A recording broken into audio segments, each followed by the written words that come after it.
Good morning, class. So, how are you today, class? That's great. Before we begin to our lesson for today, let's have a short prayer.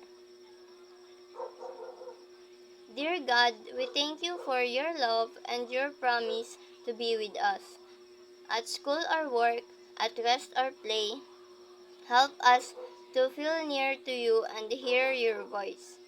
Guide us to always do our best in every situation and, and to love one another. Amen. So, class secretary, there's any absent today? Uh, Alright, thank you.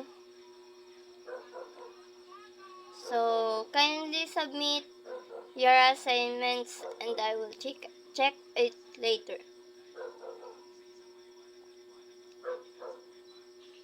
Again, good morning class. What is our last topic last meeting? Yes, Venly.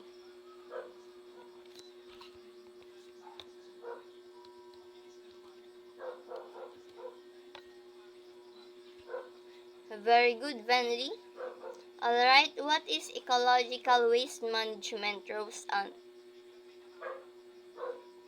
Excellent, Roseanne. Thank you. So, let's have an activity before we proceed to our discussion.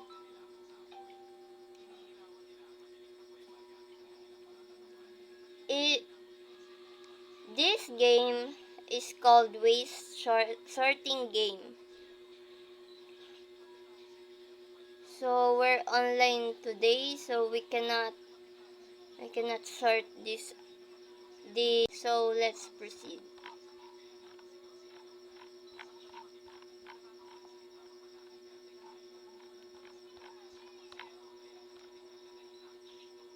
Alright, class. Our topic for today is all about the importance of waste management. And before we start the discussion, kindly read the objectives, Risa May. Thank you, Risa May. So, our topic for today is the importance of waste management. Waste management is also activities and action required to manage waste from its inception to its final disposal. This includes, amongst other things, collection, transport, treatment, and disposal of waste, together with monitoring the regulation. It is also compasses the legal and regulatory framework that relates to waste management, encompassing guidance on recycling, etc. So, ang pamamahala daw ng mga basura ay tungkol sa pagkolekta, pagtransporta, pagproseso, and pagre-recycle. At ang pagtapon ng mga basurang materyales sa isang paraan na environmentally friendly. So, kailangan daw po environmentally friendly. So, let's proceed. Waste management. Waste management shall mean the collection, transport, recovery, and disposal of waste, including the supervision of such operations and aftercare of disposal sites by European Union Directive on Waste.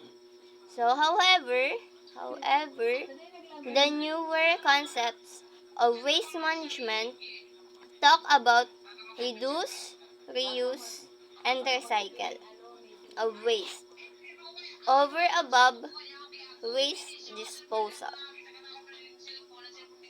So, ang basura daw po ay nagmumula sa iba't ibang pinagmumulan tulad ng mga tahanan, industriya, at mga lugar ng construction.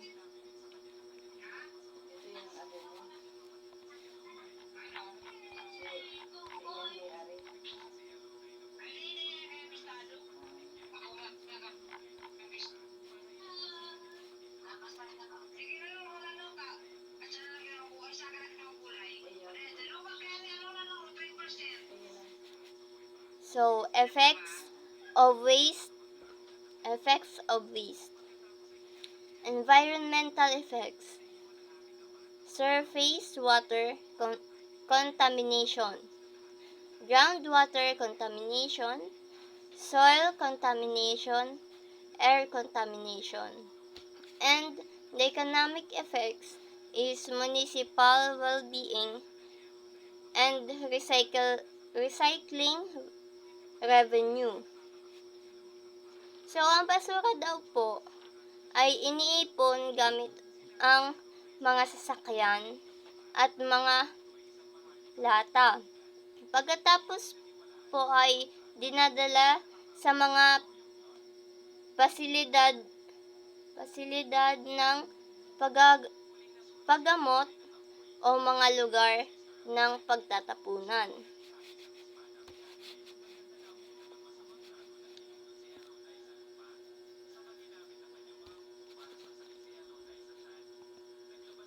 So, do you know, class, what is the 3Rs? Awesome, everyone. Kindly read Darius Ella.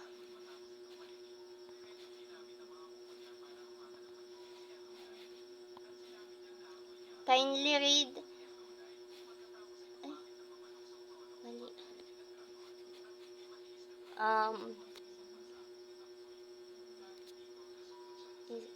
So this is the 3Rs: reuse, reduce, recycle.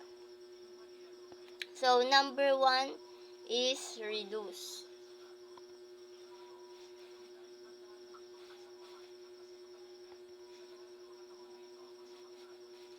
Kindly read, Ella.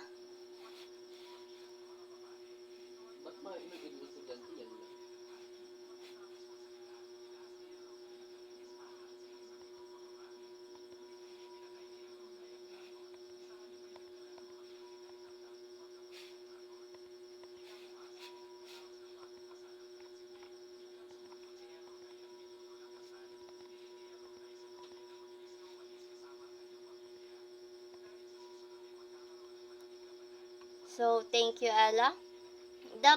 Ang pagproseso daw po ng basura ay kinabibilangan ng paghihiwalay at pagtatratong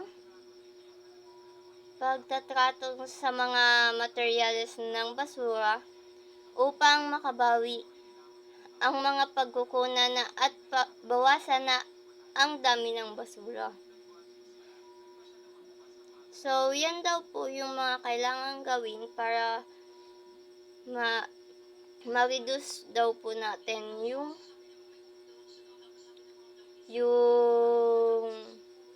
waste.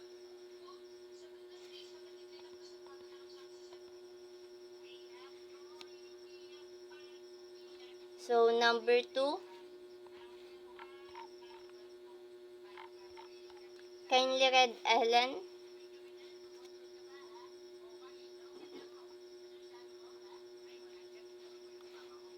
Thank you, Ellen.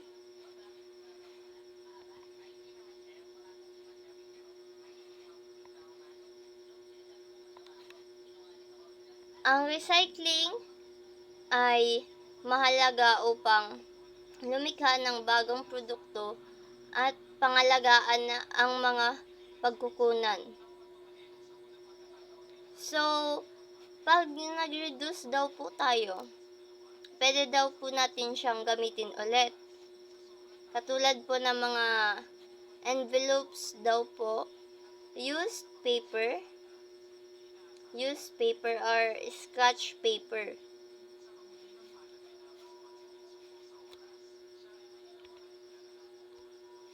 Number 3,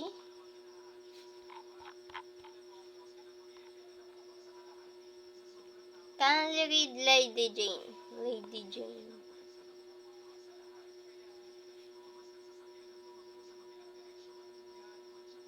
Thank you, Lady Jane.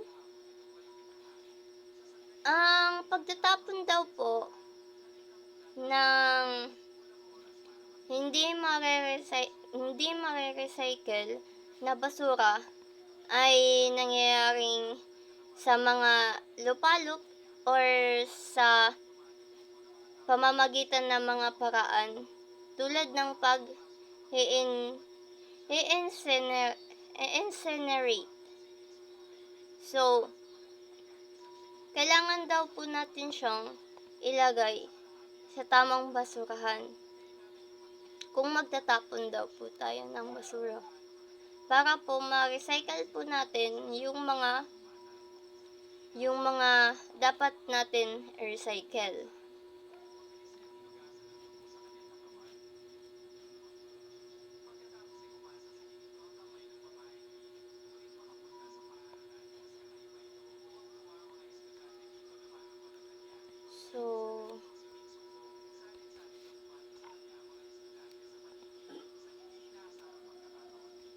So this is the chart po.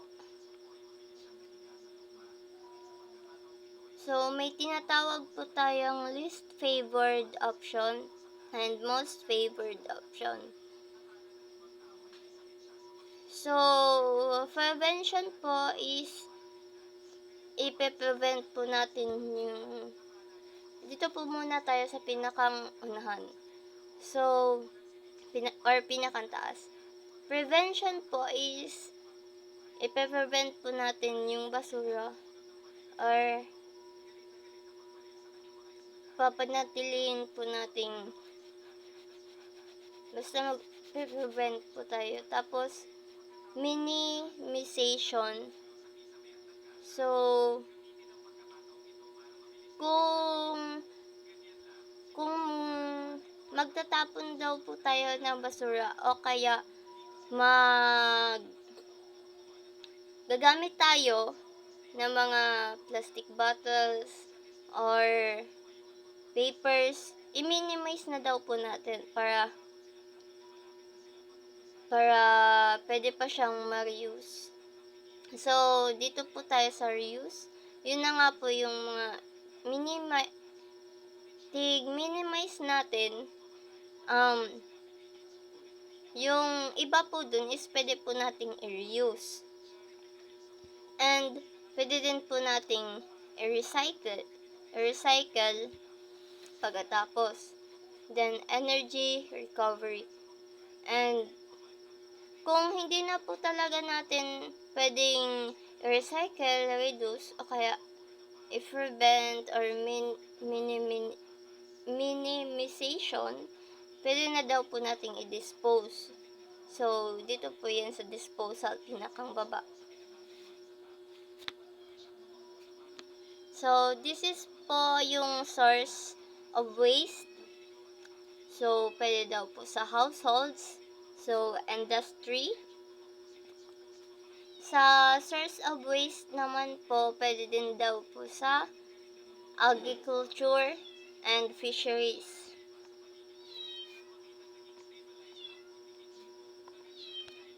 So, this is po the pie chart.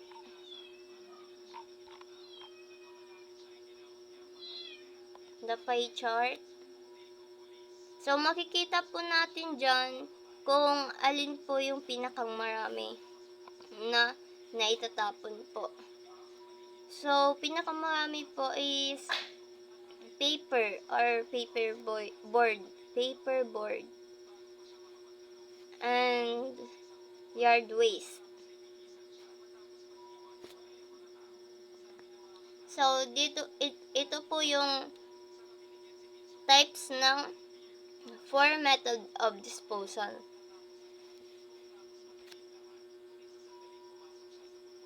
So, number 1 po is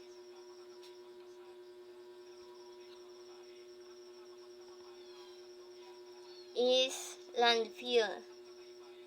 So, it is the most traditional method of waste disposal. Waste is directly dumped into disaster quarries, mining voids, or borrow pits. Disposal waste is compacted and covered with soil. Gas is generated by the decomposing waste. Materials are often burned to generate power. It is generally used for domestic waste. So, so ang landfill daw po is yung mga basura daw po is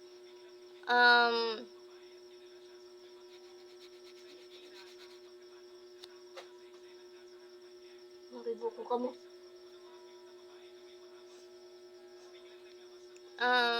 Yan daw po mga basura is pwede daw po siyang gamitin pang generate daw po ng power. And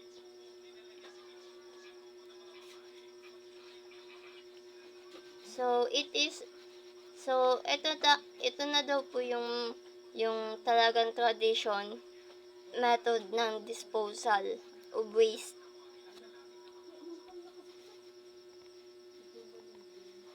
So, this is the advantages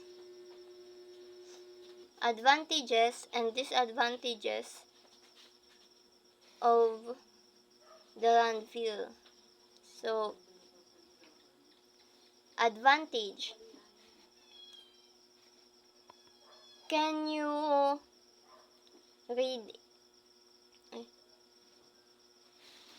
Kindly read Rachel Ann.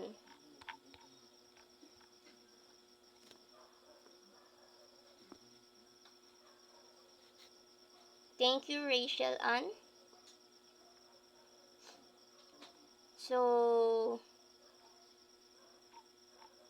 ang disadvantage and disadvantages daw po ng landfill is ang recycling ay mahalaga upang lumikha ng bagong produkto at pangalagaan ang mga pagkukunan.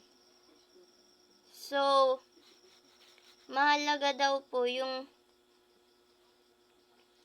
pag-recycling kasi pwede ka daw po makagawa ng product or pwede mo daw po siyang gawing halimbawa po yung plastic ginagawa po siyang ning chair or upuan Tagalog. So let's proceed. Incineration.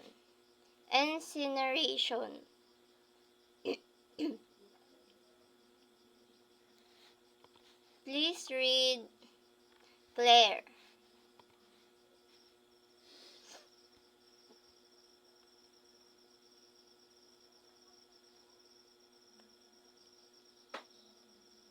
Thank you, Claire. So, ang incineration daw po ay ang pagtatapon ng hindi ma-recycle na basura at ay nangyayari sa mga lupalop or sa mga pamamagitan ng mga paraan tulad ng pag-i-incinerate. So, dito po sa picture,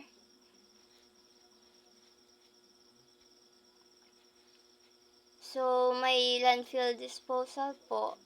Lalagay niya po dyan sa arm roll box. So, ito na po yung magiging para mapunta sa incinerator or para ma-burn siya and maging bagong bagong product. So, ganyan lang po.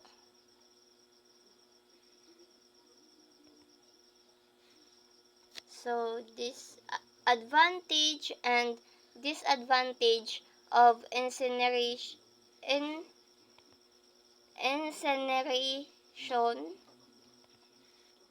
Please read Melanie.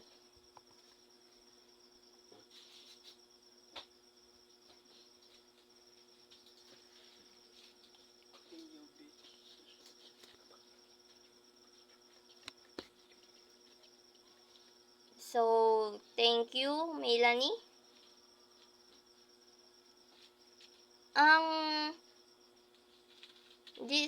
Ang advantages and disadvantages daw po ng incineration is ang pag-minimize ng basura kasi layunin po niya na bawasan ang pagkakalikha ng basura sa pamamagitan ng mga pamamaraan tulad ng pagbawas sa pinagmulan at pagmamalasakit sa mga paggamit muli.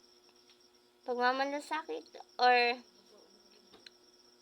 pwede pa siyang gamitin ulit kaya ini-incineration po.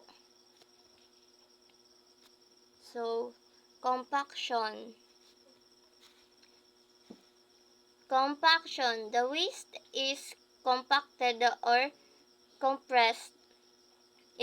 It also breaks up large or fragile items of waste. This process is conspicuous in the feed at the back end of many garbage collection vehicles. Deposit refuse at bottom of slope for best compaction and control of blowing litter. So, kapag kakakita nyo po dyan sa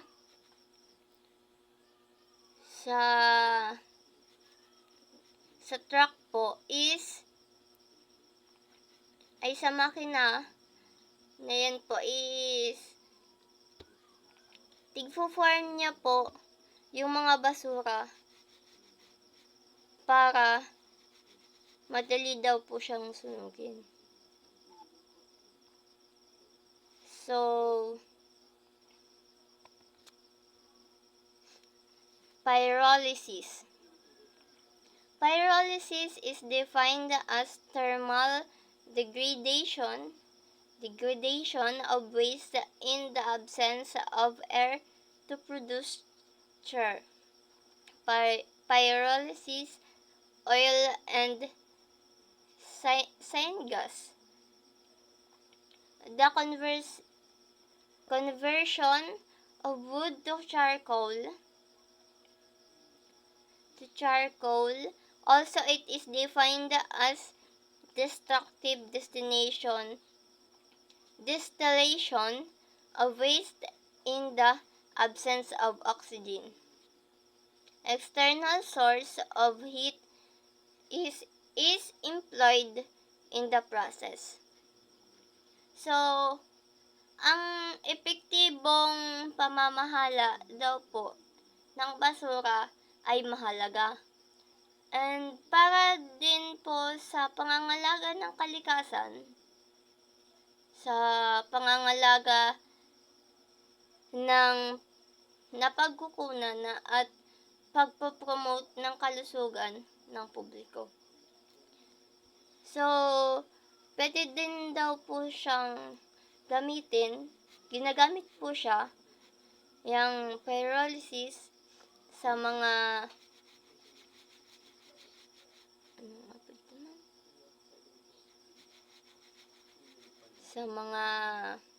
gawaan po. So, yung